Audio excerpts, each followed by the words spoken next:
Bonjour chers frères et sœurs de l'Église de l'île Jésus, nous sommes le vendredi 6 novembre 2020. Aujourd'hui, nous allons conclure nos réflexions, débuter en début de semaine, sur le thème de la souveraineté de Dieu. C'est un sujet difficile, car nous sommes continuellement confrontés à une réalité, celle du péché, celle de la souffrance, celle du mal qui s'exerce sur cette terre.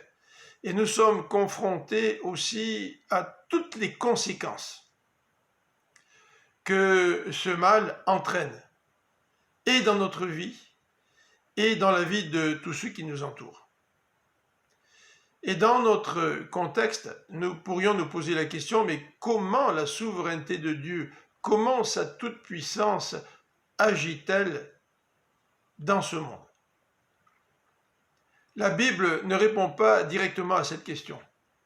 Par contre, la parole de Dieu affirme la souveraineté de Dieu. Nous l'avons vu à plusieurs reprises. Dieu est souverain et il est souverain au-dessus des plus grands de cette terre.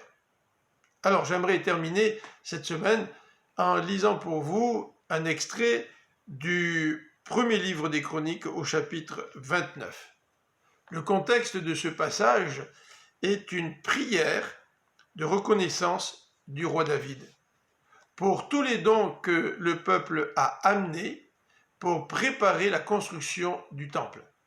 Nous savons que Dieu n'a pas autorisé son serviteur à construire le temple, mais il lui a donné tout de même la possibilité de rassembler toutes sortes de matériaux pour que son fils Salomon puisse entreprendre ce projet.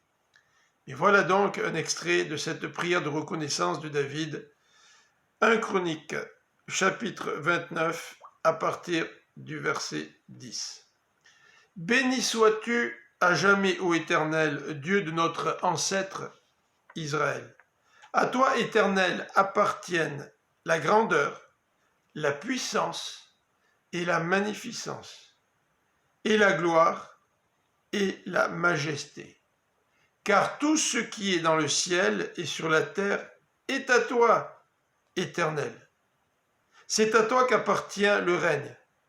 Tu es souverain au-dessus de tout être. Et c'est de toi que viennent la richesse et la gloire. Tu domines sur tout, et dans ta main réside la force et la puissance. Tu détiens le pouvoir d'élever qui tu veux et de le rendre fort.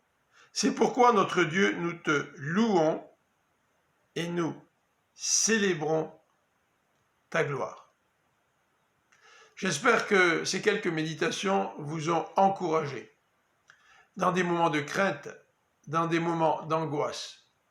Nous savons que notre Dieu domine sur toute puissance, sur tout royaume, sur tout être qui pourrait s'élever sur la surface de la terre. Et non seulement nous le savons, mais en tant qu'enfants de Dieu, nous savons que Dieu nous garde dans sa main. Je vous donne rendez-vous dimanche pour la prédication de l'Église de l'île Jésus. Vous pouvez la regarder sur notre chaîne YouTube, la chaîne YouTube de l'Église de l'île Jésus. La prédication commence aux alentours de 10h30 et je vous donne rendez-vous pour les prochaines capsules lundi prochain.